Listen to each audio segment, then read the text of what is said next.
서울부터 뉴욕, 타임스퀘어까지 전 세계 도심의 풍경을 바꾸는 영상 장인. 나도 모르게 바라보게 되는 영상을 만드는 디스트릭트의 이성호 대표님이십니다. 아유, 반갑습니다. 반갑습니다. 디지털 디자인 회사라면 정확하게 이제 어떤 회사인지 좀 얘기를 해주시죠. 네, 이게 저희 디스트릭트는 2004년에 창업된 회사고요. 주로 오프라인 공간에서 디지털 컨텐츠를 활용을 해서 사람들에게 좀 이제 새로운 경험을 제공하는 굉장히 다양한 디스플레이에 좀 매력적인 작품들을 담는 이런 일을 하는 회사라고 보시면 되고요. 제가 저 요거를 지금 생각해보니까 그 삼성동에 네, 그 파도 있는 그 전광판 만드신 회사죠? 네 맞습니다.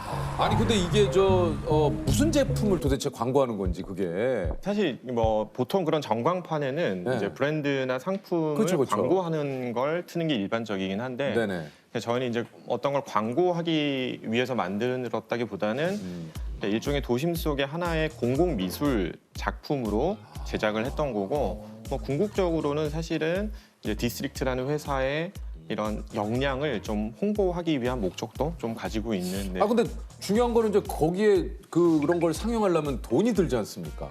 일정 그 전광판의 슬롯을 이런 공익적인 목적의 작품을 이제 사용을 하도록 규정이 되어 있어요. 그래서 저희가 이런 멋진 거를 한번 만들어서 보여줄 테니까 돈 받지 말고 좀 한번 해주십사. 해주세요. 이렇게 부탁을 해가지고 성사가 됐어요. 그러니까 얼마나 걸렸습니까? 이런 영상을 이제 이렇게 만드는데. 폭포 워터폴 같은 경우는 거의 한 8, 9개월 정도 작업을 했고요. 2명 정도가 8, 9개월 작업을 했고. 2명이 8개월, 9개월을 네, 저게 이제 영상이 해상도가 워낙 크고 그 폭포가 저렇게 실감나게 쏟아지는 것들을 표현을 하려면은 이게 아무튼 시간이 조금 많이 들어가는 작업이다 보니까 그 정도 걸렸고, 고래 같은 경우는 한 넉 달 정도 작업을 해가지고 완성을 했었어요. 그것도 2사람이요? 그거는 한 3사람이 했던 것 같아요. 네. 아니 제가 지금 놀란 게 저거 그래도 한 뭐 몇십 명 정도는 해야 좀 되는 게 2사람이 저걸 했다고요? 네. 이게 요즘은 이런 그 소프트웨어 저작 도구도 이렇게 영상을 표현하는 이런 툴들이 또 많이 발전하다 보니까 예전처럼 막 이렇게 한 땀 한 땀 그리기보다는 조금 이제 기술의 도움을 받아서 좀 실감나게 표현을 하는. 이렇게 합니까? 네, 이렇게 하고 이렇게 하면은 아니 그렇지, 어떻게 이렇게 해서 이렇게 했는데 이거 해야 되니까 마우스. 그러니까 타임스퀘어에서 가장 좀 상징적이고 광고 단가도 비싼 그런 전광판. 저 건물주는 누굴까가 진짜 제일 궁금해요. 네. 미국의 엄청 유명한 부동산 개발 회사. 네. 그러면 그냥 일반적으로 만약에 제가 네. 브랜드를 네. 노출을 시키고 싶다. 네. 저기다가 전광판에다가 네. 쫙 이렇게 네. 금액이 어느 정도? 그러니까 뭐 저희도 사실은 이제 직접 광고를 실어보지는 않아가지고 금액이 얼마인지 모르겠는데 그냥 뭐 1시간에 한 1분 나오는데 뭐 수억 원 이상, 뭐 아마도 뭐 수십억 원이 될 수도 있고 그렇다고 들었어요. 1분 나왔는데? 네, 그러니까 저기가 어쨌든 뭐 하루에 유동인구만 해도 어마어마하고 저기는 뭐 전 세계 뉴스에 진짜 많이 네, 나오는데 맞습니다. 어떻게 그쪽에서 연락이 왔습니까? 아니면 이쪽에서 연락을 좀 해서 좀 일단 그 고래 전광판은 그 전광판 운영하는 실버캐스트 미디어라고 하는 회사의 대표 CEO가 올해 2월쯤에 직접 메일을 줘서 우리 코엑스 파도 봤는데 우리는 더 커. 우리도 이런 거 한번 같이 해보지 않을래? 라고 이렇게 제안을 주셔가지고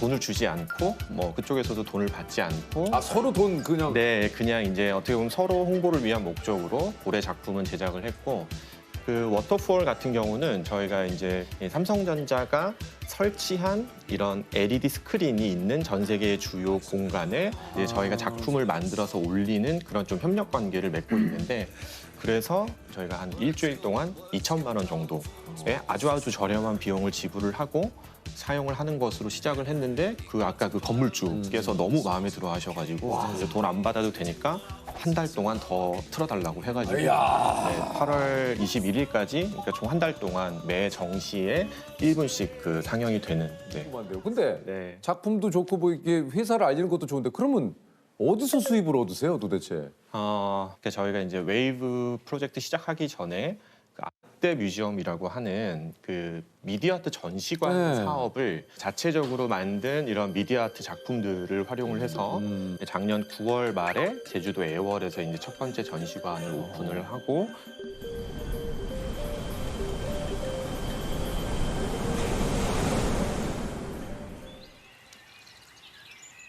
그게 너무나 고맙게도 많은 분들이 사랑해 주시면서 거의 한 1년 동안 한 85만 명 정도 다녀가셨으니까 좀 안정적인 수익을 창출을 하고 있고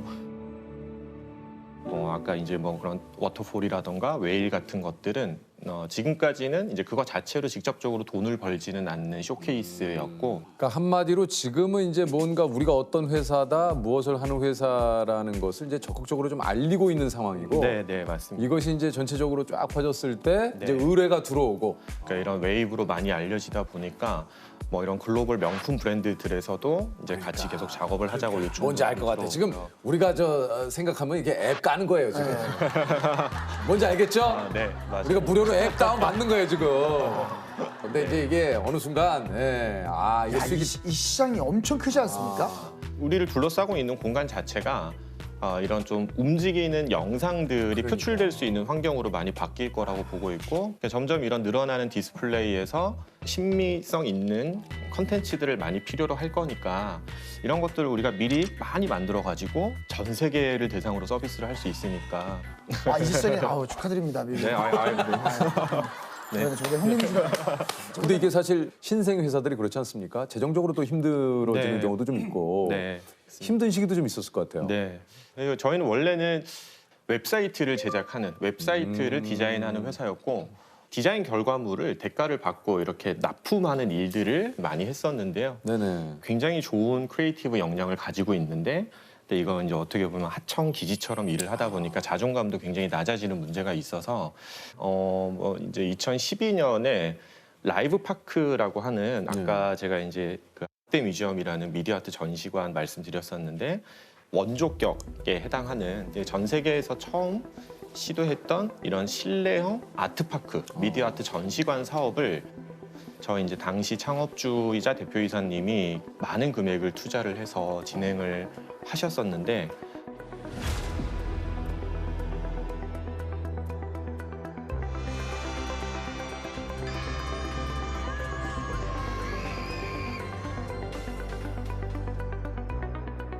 그게 이제 뭐 당시는 너무 조금 빨리 그런 시장에 좀 과감한 도전을 했던 것 같아요. 근데 그게 결과가 좋지 못하면서 최현석 대표님이 그 프로젝트 끝날 무렵에 이제 미국에서 돌아가시는 일이 생겼고요. 그러면서 뭐 그 당시만 해도 디스트릭트 이퀄 최현석으로 굉장히 많이 알려져 있던 회사였는데 대표님이 돌아가시면서 뭐 기존에 계약 협의하던 것들도 다 이제 뭐 끊어지고 하면서 2012년 한 해만 뭐 적자가 한 100억 정도 났었고요. 엄청났구나. 직원들 뭐 이렇게 월급도 제때 주기도 힘들어가지고 네. 지금 생각해도 좀 아찔하긴 한데 제가 다행히 이게 뭐 나름 이제 아파트를 하나 장만한 게 있어가지고 그걸 이제 담보로 뭐 이렇게 P2P 대출 막 이런 거 받아가지고 그걸로 이제 직원들 월급 주고 뭐 그러면서 정말 계속 버티고 막 그 시기가 가장 힘들었던 시기였어요. 근데 이제 다행히 그런 일이 있었지만은 이제 남아있던 동료들이 막 이렇게 뿔뿔이 흩어지지 않고 이렇게 다시 회사를 재건해보자라고 하면서 뭐 열심히 했던 것 같아요. 열심히 뭐 이렇게도 해보고 저렇게도 해보고 하다가 뭐 그러다가 어떻게 보면 작년에 저희가 이제 웨이브라는 프로젝트로 어떻게 보면 역량을 이제 조금 알리기 시작을 했고 지난 한 10년 동안 정말 굉장히 어려웠던 순간들이 이제는 어느 정도 좀 일단락이 된 것 같아요. 네. 아니 뭐 이런 걸 한번 여쭤볼게요. 회사 매출이 한 어느 정도 되는지 한번 여쭤봐도 됩니까? 네, 저희 작년에 이제 한 100억 조금 넘게 매출이었는데 올해 한 350억 정도 이렇게 예상이요? 보여지고요. 이야. 이거 뭐 한 3배 오른 거잖아요. 3배 넘게 올랐잖아요. 네. 근데 그렇게 되면 350억이면 또 그 다음 해는 또 네, 내년에 이제 뉴욕하고 LA 뭐 이런 북미에 전시관이 생기면 말씀처럼 내년에는 뭐 정말 한 7, 800억 이상 매출이 될 수도 있지 않을까 이렇게. 벌써 입가에 뭐 미소가 네. 솔직한 답변. 좋아요. 네. 사실 웨이브 작품이 굉장히 우리 모습 같다라고 생각을 했어요. 유리 벽에 가로막혀 있는 공간 속에서 집채만한 파도가 쏟아지는 그런 장면이잖아요. 거의 10년이 넘는 기간 동안 집채만한 파도가 나를 향해 계속 덮쳐오는 사실 그런 과정들이 있었는데 우리는 도망가지 않고 우리의 역량이라고 생각되는 이런 얇은 유리벽을 믿고 그 앞에 우연히 서 있었고, 그리고 마침내 유리벽에 부딪혀서 파도가 포말로 사라지는 모습을 보게 된 것 같아서 하나의 메시지가 있는 것 같아요. 그러니까 정말 자기가 믿고 있는 신념이 있고 도망가지 않고 버틸 수 있는 용기가 있으면은 결국은 그 유리벽에 파도가 부서지듯이 어려웠던 시기들도 해소가 되는 순간이 오는 것 같아서 많은 사람들에게도 어떤 용기를 주고 위안을 주는 그런 계기가 됐으면 좋겠다는 생각이에요. 혹시 그 대표님께 이렇게 하고 싶은 얘기가 혹시 있습니까? 네, 제가 아르테 뮤지엄 사업을 진행을 하자라고 이제 2019년 말에 결정을 하고, 사실 회사가 뭐 이렇게 그런 새로운 신규 사업에 대한 투자를 할 수 있는 그런 여력이 없었음에도 불구하고 동료 경영진들의 동의를 어렵게 구해가지고 진행을 하면서 이제 아르테 뮤지엄이 오픈하기 한 2달 전쯤부터는 저도 막 그 잠을 잘 못 잤어요. 너무 불안한 마음 때문에. 근데 이제 그때 꿈에 정말 너무나도 생생하게 그 돌아가신 최 대표님이 나오셔가지고 되게 웃긴 게 오셔가지고 정말 그 살아계신 분처럼 행동했어요. 그러면서 밥 먹으러 가자고. 왜 이제 왔냐고. 남은 사람들이 얼마나 힘들었는지 아냐부터 해서 엄청 많은 이야기를 했었던. 네.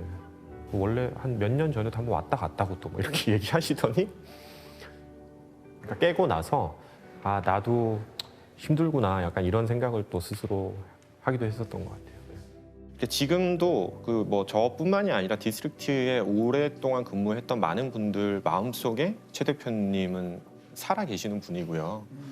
항상 그런 말씀을 하셨거든요. 이런 크리에이티브한 집단이 비즈니스적으로도 성공하는 회사를 만들 거야 라고 당신이 굉장히 많이 말씀을 하셨는데, 당신은 결국 그 뜻하는 바를 이루지 못하셨는데 어떻게든 남아있는 이제 저를 비롯한 회사의 구성원들이 크리에이티브한 집단이면서도 이제 정말 비즈니스적으로도 성공하는 회사가 되어가는 것 같아서 최 대표님한테 해야 될 숙제를 다 한 것 같은 그런 좀 뿌듯한 마음이 요즘 많이 생각이 드는 것 같아요.